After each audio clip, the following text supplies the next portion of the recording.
According to legend, Pythagoras laid the foundations of musical tuning in ancient Greece by noticing that some blacksmith hammers sounded pleasing or perfectly consonant when struck together, while others were dissonant or sounded less pleasing when struck together. Pythagoras and his followers, the Pythagoreans, believed a symbol called the tetractys, an equilateral triangle constructed from the numbers 1 to 4, could be used to understand and describe the sequence of creation and the nature of everything in the cosmos. He found the secret to the consonant sounds produced by the blacksmiths, which we call perfect intervals, was their relationship to each other, and these relationships could be found in the tetractys.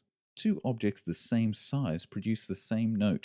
We call this perfect unison, 1 to 1. Objects with a ratio of 2 to 1 produce an octave. Objects with a ratio of 3 to 2 produce a perfect fifth, and objects with a ratio of 4 to 3 produce a perfect fourth. This discovery is thought to be the first time somebody applied maths to explain a physical fact and established a place for music in the quadrivium with geometry, maths, and astronomy. By relating musical intervals to the tetractys and through the tetractys to the quadrivium and essentially the meaning of life and the universe, Pythagoras established music as a core human pursuit.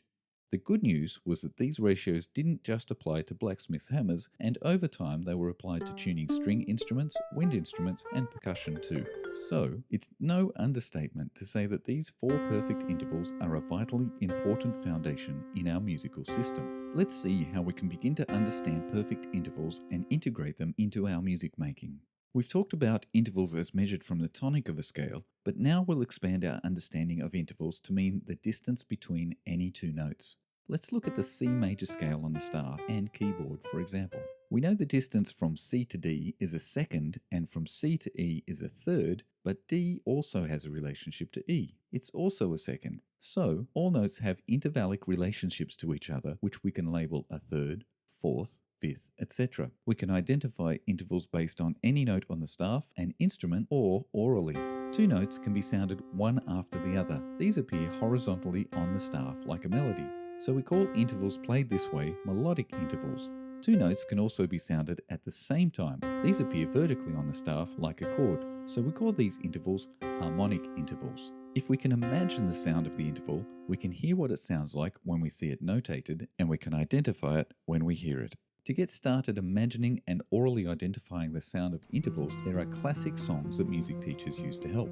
The interval appears in the first two notes or so of the song. When we see or hear an interval, we can sing the song for that interval in our imagination, or out loud at first if you need to, using the first note of the interval as the first note of the song. Let's look at each of the perfect intervals on the staff and keyboard and guitar and learn the song associated with that interval. Happy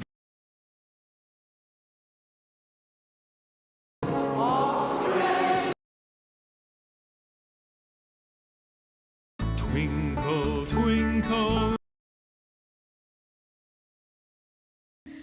Somewhere. Now let's work through some strategies to help to identify these intervals by ear. Imagine your brain is an audio recording app. As you hear the interval, record it to your brain interval app. Now think about the interval. Does it sound like there are no or few steps between the notes? Maybe it's unison. Or are there some or lots of steps between the notes? Maybe it's a fifth or an octave.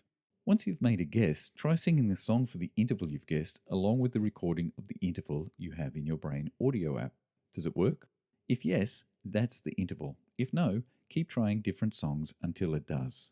So that's how we visually and orally identify perfect intervals, the building blocks not just of music, but of life, the universe, and everything else. Use the end of this video to help you identify perfect intervals just by hearing them. Musicians call this by ear. So you're working on your ear training to allow you to identify perfect intervals by ear. This is where the phrase playing by ear or without looking at sheet music comes from. Here are some examples of perfect intervals to help you to identify them when you hear them. Rewind this part of the video to replay the intervals.